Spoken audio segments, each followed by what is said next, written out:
ನಾನಾರು ಕಶ್ಯಪ ಬ್ರಹ್ಮನ ಮಗ, ದಿತಿಗರ್ಭ ಸಂಜಾತ, ಚತುರ್ಮುಖ ಬ್ರಹ್ಮನ ಮೊಮ್ಮಗ. ವಿಧಾತನಿಂದ ವಿಧಿ ಬರಹವನ್ನೇ ಬದಲಾಯಿಸಿ ಮರಣವನ್ನೇ ಮೆಟ್ಟಿ ನಿಂತ ಮಹಾವೀರ.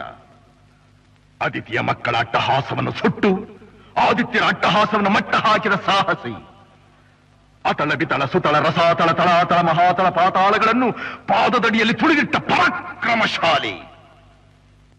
ಅಡಿಯಿಟ್ಟರೆ ಬೆರೆಯುವುದು ಭೂಮಿ, ತಲೆ ಎತ್ತಲು ಬೆಚ್ಚುವುದು ಭಾನು, ಕೈ ಎತ್ತಲು ನಡುಗುವುದು ಸೃಷ್ಟಿ. ಚತುರ್ಮುಖನ ಸೃಷ್ಟಿಯೇ ನನ್ನ ಆಜ್ಞೆಯನ್ನು ಪಾಲಿಸುತ್ತಿರುವಾಗ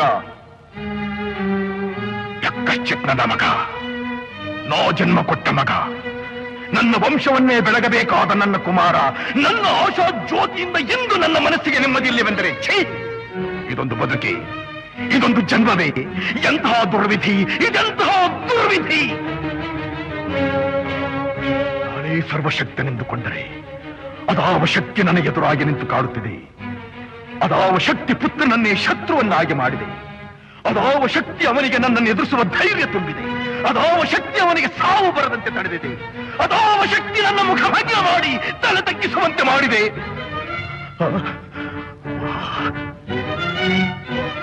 ಅವನೇ, ಆ ದುಷ್ಟನೇ, ಆ ನನ್ನ ಕುಲವೈರಿಯಾದ ಹರಿಯೇ ಇದಕ್ಕೆಲ್ಲ ಕಾರಣ. ಎನವೆಲವೋ ಹರಿ, ಕಪಟಿ, ವಂಚಕಿ, ನನ್ನ ಮಗನ ಹೃದಯಾಂತರಾಳವನ್ನು ಹೊಕ್ಕು ಅವನ ತಲೆಯನ್ನು ಕೆಡಿಸಿ ಮನ ಬಂದಂತೆ ಆಡಿಸುತ್ತಿರುವೆಯಾ? ನಿನಗೆ ಪೌರುಷವಿದ್ದರೆ, ಪರಮ ಪುರುಷೋತ್ತಮನೇ ನೀನಾಗಿದ್ದರೆ, ನನ್ನಂತೆ ನಿಜವಾದ ಗಂಡು ನೀನಾಗಿದ್ದರೆ ಬಾ, ಬಂದು ನನ್ನ ಎದುರಿಗೆ ನಿಲ್ಲು. ನಿನ್ನ ಉದರವನ್ನು ಬಗೆದು ನಿನ್ನ ಕೆರಳುಗಳನ್ನು ಮಾಲೆ ಹಾಕಿಕೊಂಡಿದ್ದರೆ ನಾನು ಹಿರಣ್ಯಕಶಿಪುವೇ ಅಲ್ಲ, ನಾನು ಹಿರಣ್ಯಕಶಿಪುವೇ ಅಲ್ಲ, ನಾನು ಹಿರಣ್ಯಕಶಿಪುವೇ ಅಲ್ಲ.